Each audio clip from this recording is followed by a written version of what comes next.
Hi guys, background verification की एक नई वीडियो में आप लोगों का स्वागत है। आज हम बात कर लेते हैं केस नंबर 46 की। इस वीडियो को आप एंड तक ज़रूर देखें, तभी आपको इस वीडियो का जो पर्पज़ है या जो स्टोरी लाइन है वो समझ में आएगा। आप में से बहुत सारे लोग ऐसे हैं जो बैकग्राउंड वेरिफिकेशन से रिलेटेड किसी न किसी प्रॉब्लम में फंसे हुए हैं। कोई सजेशन चाहिए, कोई गाइडेंस चाहिए, कोई एडवाइस चाहिए, तो आप मेरा नंबर स्क्रीन पर डला हुआ है, आप उस पर कॉल या व्हाट्सएप करके मुझे बात कर सकते हैं। बट वो एक पेड सर्विस है। तो चलिए स्टार्ट करते हैं। तो अभी रिसेंटली मेरे पास क्लाइंट का कॉल आया। तो क्लाइंट ने मुझसे बोला कि उन्होंने 2 कंपनियों में इंटरव्यू दिया। एक कंपनी थी जिसमें ऑन रोल पोजीशन थी, एक कंपनी थी जिसमें ऑफ रोल पोजीशन थी। तो ये जो ऑफ रोल पोजीशन वाली जो कंपनी थी, यहाँ पे कंपनी ने उनको कुछ डॉक्यूमेंट्स मांगे ऑफर लेटर की प्रोसेस करने के लिए। इन्होंने डॉक्यूमेंट जैसे आधार कार्ड, एजुकेशन या पे स्लिप जो भी है भेज दिया। अब जब इन्होंने वो डॉक्यूमेंटेशन उस कंपनी में किया तो उन्होंने ईमेल के थ्रू भेजा, बट अभी तक ऑफर लेटर नहीं आया। इस बीच में जो ऑन रोल पोजीशन के लिए जो उन्होंने सेकंड इंटरव्यू दिया था, उस कंपनी में उनका ऑफर लेटर आ गया और उनका इमीडिएट ज्वाइनिंग भी हो गया, क्योंकि वो नॉट वर्किंग थे। अब उसके बाद क्या हुआ, जब उन्होंने ज्वाइनिंग कर लिया तो ज्वाइनिंग के 2-3 महीने बाद उन्होंने अपना यूएन पोर्टल जस्ट चेक करके देखा, जस्ट ऐसे ही कैजुअल तरीके से चेक कर रहे थे। तो उन्होंने देखा कि जो उस कंपनी में उन्होंने डॉक्यूमेंटेशन ईमेल किया है, उसका भी पीएफ अकाउंट ओपन हो रखा है और उसमें उन्होंने कुछ डिपॉजिट तो नहीं किया, बट हाँ उन्होंने डेट ऑफ ज्वाइनिंग ऐड किया हुआ है, तो इसलिए कंपनी का नाम भी शो कर रहा है और एग्जिट डेट मार्क नहीं है, क्योंकि उन्होंने तो ज्वाइन ही नहीं किया।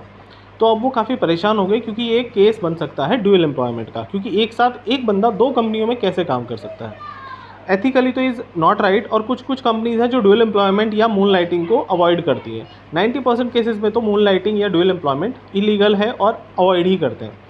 तो उसके बाद क्या हुआ कि ये काफ़ी परेशान हो गए, तो उन्होंने कोशिश भी की उस कंपनी को रीच आउट करने की, उस कंपनी ने उनको कोई रिस्पॉन्स नहीं दिया। अब जब कंपनी रिस्पॉन्स नहीं दे रही थी तो उनके लिए प्रॉब्लम ये आ गई कि अब इसको कैसे सॉल्व करें। फिर उन्होंने मुझे कॉल किया, तो मैंने उनको गाइड किया कि पहले आप देखो यूएन पोर्टल में क्या डी लिंक का ऑप्शन आ रहा है। अगर डी लिंक का ऑप्शन आ रहा है तो आप डी लिंक कर लीजिए। अगर डी लिंक का ऑप्शन नहीं आ रहा है तो आप खुद भी मार्क एग्जिट कर सकते हैं, अगर किसी का पीएफ अकाउंट डिपॉजिट नहीं हुआ है तो। डिपॉजिट मतलब कोई अमाउंट तो नहीं कंपनी ने जमा किया आपके अकाउंट में।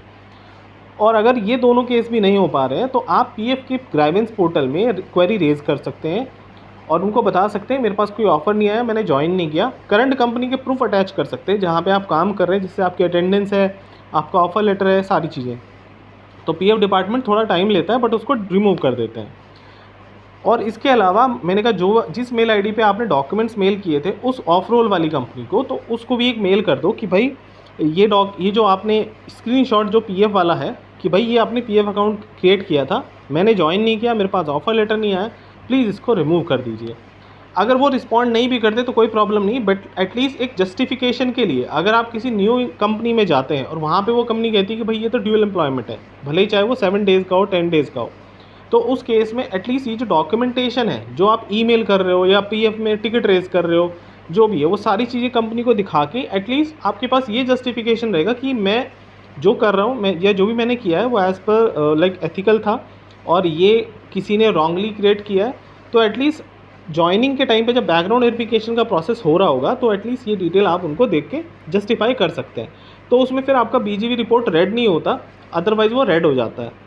तो समझने वाली बात यही है कि किसी भी कंपनी में जब तक आपके पास ऑफ़र लेटर ना आ जाए, कुछ डिटेल ऐसी हैं जैसे आधार कार्ड है या और बेसिक डिटेल है, तो वो आप कंपनियों को ना दें। और अगर दे भी रहे हैं तो अगर कोई भी डॉक्यूमेंट्स आप कंपनी को दे रहे हैं, जैसे एजुकेशन डॉक्यूमेंट या आधार कार्ड या कोई भी, उसमें एक नोट बना के उस मेल में ज़रूर नीचे लाइन में लिख दें कि please do not create any PF account without my consent, और do not means process any kind of background verification until unless मैं अप्रूव करता हूँ या मैं रिटर्न में देता हूँ। ठीक है, उससे क्या होगा, अगर वो क्रिएट कर भी रहे हैं तो उस मेल में एक जस्टिफिकेशन रहेगा आपका कि आपने तो मना किया था, बट अगर वो कर रहे हैं तो दैट मीन्स उसकी गलती है। फिर क्या होता है, कल को अगर आप उसको लीगली कोई केस करते हैं या लीगली लेबर लॉ में लेबर ऑफिस में जाके कंप्लेन करते हैं, तो वो डॉक्यूमेंटेशन आपको सपोर्ट करेगी।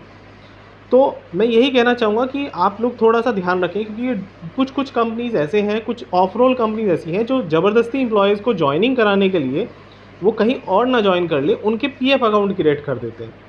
और उसके वजह से क्या होता है, लोगों का ड्यूल एम्प्लॉयमेंट हो जाता है, क्योंकि ये तो ज़बरदस्ती वाली बात हो गई ना। मैं तो जॉइन नहीं करना चाहता उस कंपनी को और मेरे पास ऑफ़र लेटर भी नहीं आया, बिना ऑफ़र लेटर के मैं कैसे जॉइनिंग कर सकता हूँ। कुछ लोगों का तो मैंने ये भी देखा है कि वो इंटरव्यू के लिए जाते हैं और उनका प्रोफाइल शॉर्टलिस्ट करके वो क्रिएट भी कर देते हैं, क्योंकि नॉर्मली हमने देखा है बहुत सारी कंपनी ऐसी हैं जो इंटरव्यू के टाइम पे भी डॉक्यूमेंटेशन कर लेती हैं, जैसे आपके एजुकेशन, आपके आधार कार्ड, बहुत सारे। तो इन चीज़ों से बचना चाहिए, और अगर कर भी रहे हैं तो वहीं पे कोई ना कोई ईमेल के थ्रू एक डिक्लेरेशन ज़रूर दें उनको बोलें कि विदाउट योर कंसेंट कोई भी ना तो बैकग्राउंड वेरिफिकेशन करें, ना कोई पीएफ अकाउंट क्रिएट करें। तो इससे कहीं ना कहीं आपको थोड़ी बहुत हेल्प मिल सकती है। जहाँ तक मैं अगर अपने बारे में बात करूँ तो मैंने एचआर में एटलीस्ट 15+ ईयर्स काम किया है, और मैंने अपना लिंक्डइन प्रोफाइल का लिंक डिस्क्रिप्शन में दिया हुआ है। आपको मुझसे कनेक्ट होना है, बात करनी है, आप हो सकते हैं। व्हाट्सएप नंबर ही मैंने स्क्रीन पर डाला हुआ है। एंड इस वीडियो का आपको पर्पज़ आई थिंक समझ में आ ही गया होगा।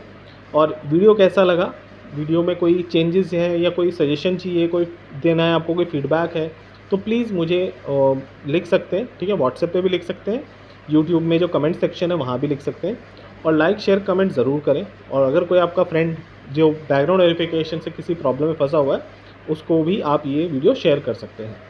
So thank you so much, best of luck.